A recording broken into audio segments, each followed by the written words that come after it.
Allahumma salli wa sallim ala sayyidina wa habibina. Sabalan keluarga. Antara eleh rumah tangga tu. Dengan suami isteri tu. Baik tanya lako bagah tenggeng.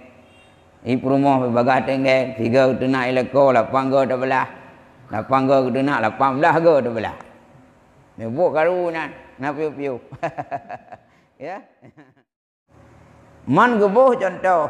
Dah keberah contoh dalam keberah. Ya. Lagi ya. Ilmu hal arti yang dicelakan. Yang dipujikan. Wadzalika nahu sabri. Demikian semua sabar. Nyata latih. Sabar. Ya.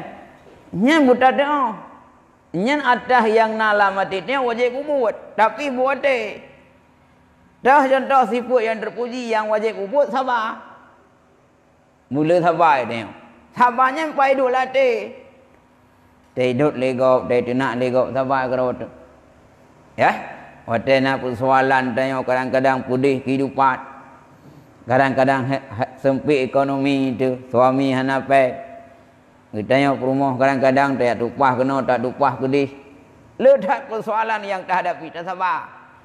Yang sabarnya kuatlah sifat yang terpuji latih. Beda sabar. Wane ida sabar ku. Hailah kurang wa innallaha ma'as-sabirin. Allah berserta dengan orang sabar. Hai najin tu yang lebih sabar. Dalam mendung tu. Najin. Ya. Man di balik belakang kesabarannya itu. Puh hanya ikhtiar. Je cin.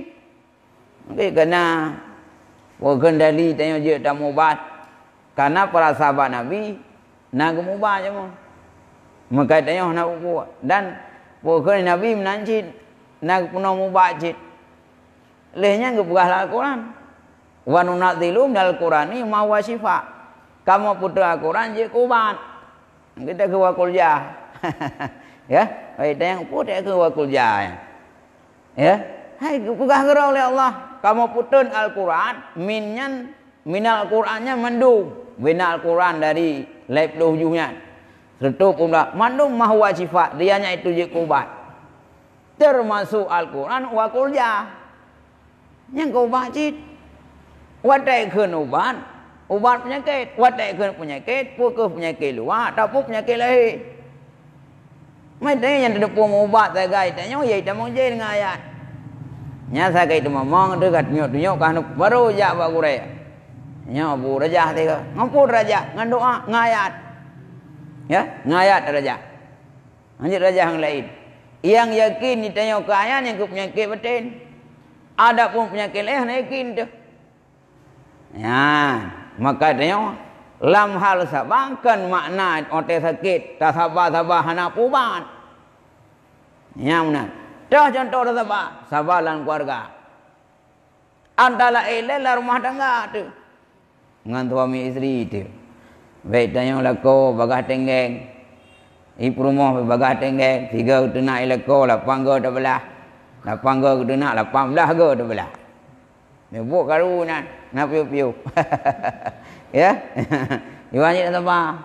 Man naru go dah sabar. Yang nak lebar juga. Ya. Balik kesabarannya tengok. Oh hotel tak pupu berangkat pu. Contoh mana? Tengok bantawa rumah kaicah tu. Bukala masa janduk nak umpat. Ia nak punuh langkulah. Kan ketang kerutung tak sumpah. Tak tumbuk uru-uru yang tak. Pok yang pingan tak. Pok kau semua. Yang rupa sawan tu. Saya belum kamu baru. Kan ketang yang masjid. Wadah tak ubu hana masa tak sabar kerawat tu. Menyenapai dah. Dua warung kerawat tu. Jadi baik sebaliknya. Baik gazab. Baik marah. Ya. Ya. Jik rupa kerawat tu. Ya. Benar bukan. Ya. Yang contoh salah sabar boleh, iaitu yang sabar